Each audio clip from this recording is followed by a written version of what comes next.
बिस्मिल्लाहिर्रहमानिर्रहीम। अस्सलाम वालेकुम नाज़रीन। आज मैं मुल्तान आया था। आज मैं दरबार शाह शम्स दरवेज़ पर हाज़िरी देने के लिए मुल्तान में। ये वो हस्ती हैं जहाँ पर लोगों ने बहुत मुरादें पाई हैं। अल्लाह ताला ने आज मुझे भी ये शर्फ बख्शा है कि मैं यहाँ आज हाज़िरी के लिए आया हूँ। तो ये शाह शम्स दरवेज़ दरबार,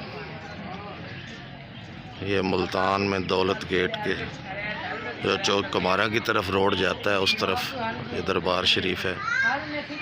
और यहाँ पर ये मजलिस होती है। ये सामने आप मां बारगाह देख रहे हैं, छोटी सी तेज से। तो जी अब मैं दरबार में जा रहा हूँ अंदर। अल्लाह ताला सबकी मुरादें पूरी करे, हमारी भी करे। अल्लाह सबको अपनी ज़मान में रखे और हमें भी रखे।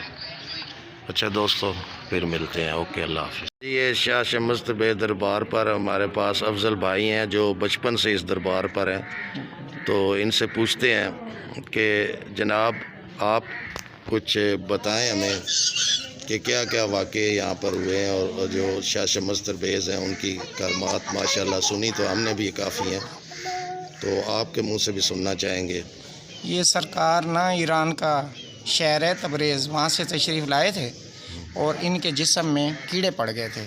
और चलते हुए जो कीड़ा गिरता था ये उठा के अपने जिस्म के ऊपर रखते थे। कहते थे कि अभी आपकी खुराक है, यहाँ पर मेरे जिस्म में अभी आपकी खुराक है। फिर ये चलते हुए ना मौलाना रूमी साहब के पास गए तो वहाँ पे उन्होंने कहा नमाज का टाइम हो रहा है, मैं नमाज़ पढ़ने मैंने जाना है, आपने क्या लेना है? तो आपने कहा मैं किताबें देखना चाहता हूँ। तो उन्होंने कहा ये मलंग है, कीर है, क्या लेगा? तो उन्होंने कहा मेरा नमाज का टाइम हो रहा है। वो नमाज़ पढ़ने चले गए गुस्से होकर।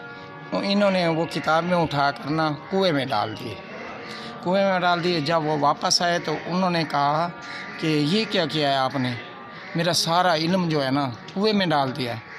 तो आप मुस्कुरा के कहने लगे क्या तुम्हारा सारा इल्म इन किताबों में था, आपके पास कुछ नहीं है? उन्होंने कहा नहीं, मेरे पास अब कुछ भी नहीं है, सब कुछ जो था इल्म मैंने किताबों में लिखा हुआ था। तो आपने फरमाया अफसोस है आप पे कि सब कुछ इन किताबों में था, आपके पास कुछ भी नहीं है। उन्होंने कहा नहीं, कुछ भी नहीं है। तो वो सोचने लगे। इन्होंने इशारा किया, वो कुएँ से किताबें जब बाहर आई तो आपने ना सोचा, आपके जहन में था कि किताबें गिल्ली हो गई होंगी, मैं इनको वही ना झाड़ूं तो पानी निकलेगा। नहीं, वो खुश्क मट्टी निकली, खुश्क मट्टी। वो हरियान हो गया, आपके कदमों में गिर गए। तो मौलाना रूमी साहब इनके ग़ुलाम हो गए। फिर ये मुल्तान में तशरीफ़ लाए तो इनका दिल चाह कि मैं गोश्त खाऊं।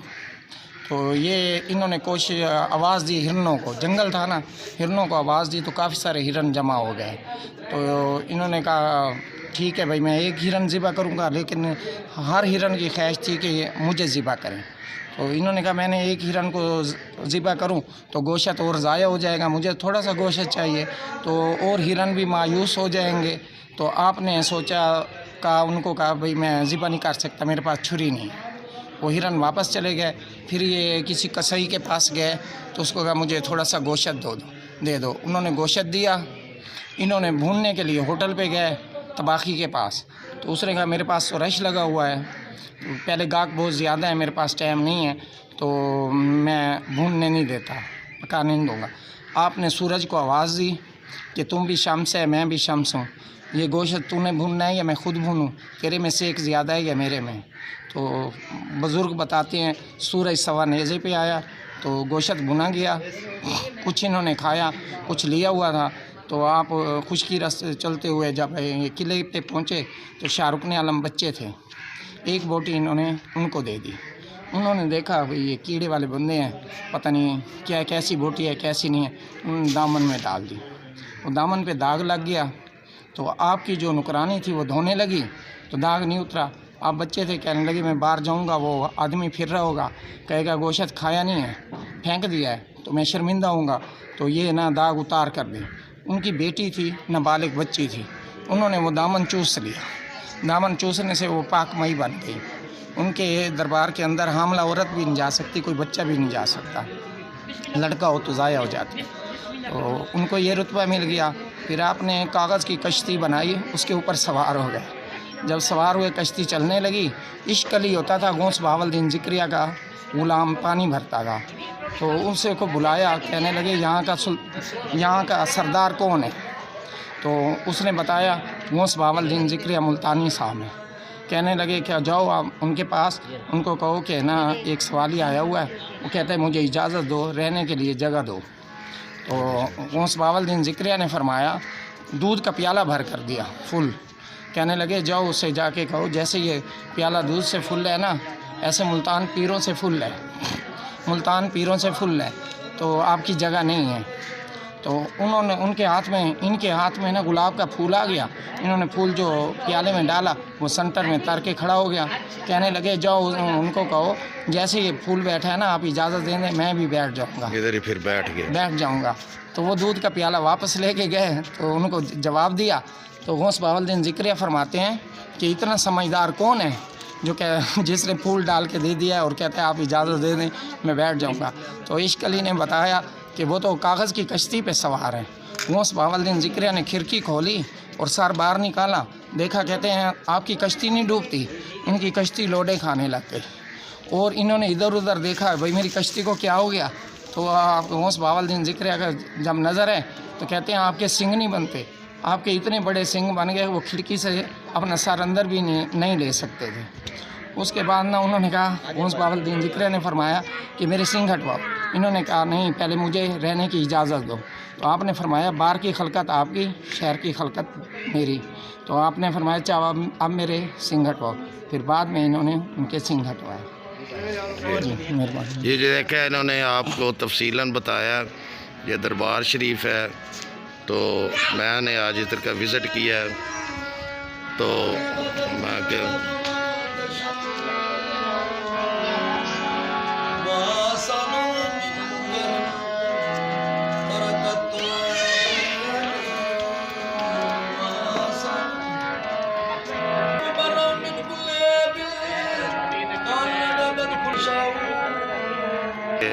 आपको दिखाते हैं, दरबार शरीफ में ले चलते हैं।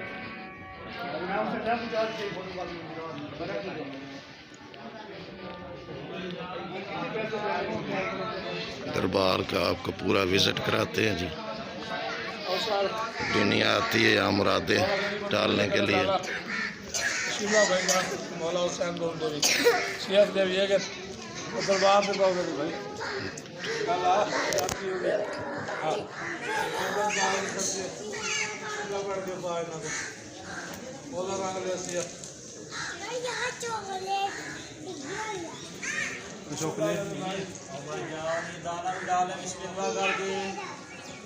ये नसीबों की हाज़िरी है, खाली न जाएंगे, सब्ज़ियाँ खराब को दाना भी डालें।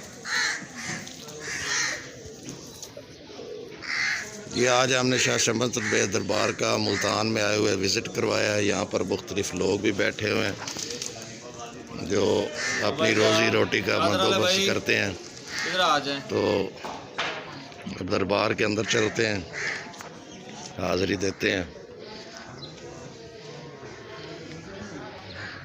मुझे आपको दरबार का विज़िट कराते हैं जी। यहाँ पर भी लोग अपनी मुरादें पाने के लिए दीवे जलाते हैं।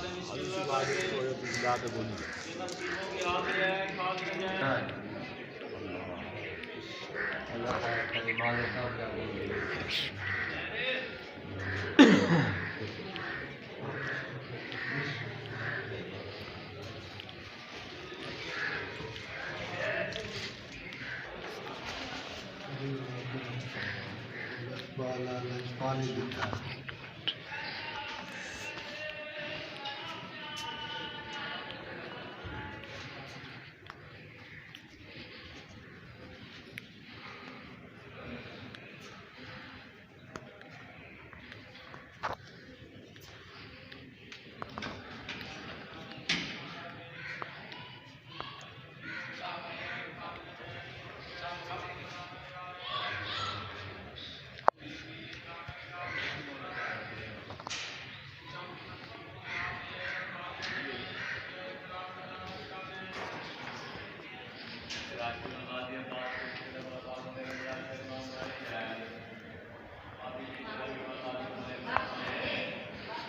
दोस्तों इसके साथ इजाज़त चाहता हूँ। अल्लाह ताला हमेशा आपको खुश रखे और हमें भी अपनी दुआओं में याद रखना। इसके साथ ही मैं इजाज़त चाहता हूँ। हमेशा खुश रहें, दूसरों को भी खुश रखें और हमें भी दुआओं में याद रखें। हमेशा शमस दरबार से आपसे इजाज़त चाहता हूँ। अल्लाह हाफ़िज़।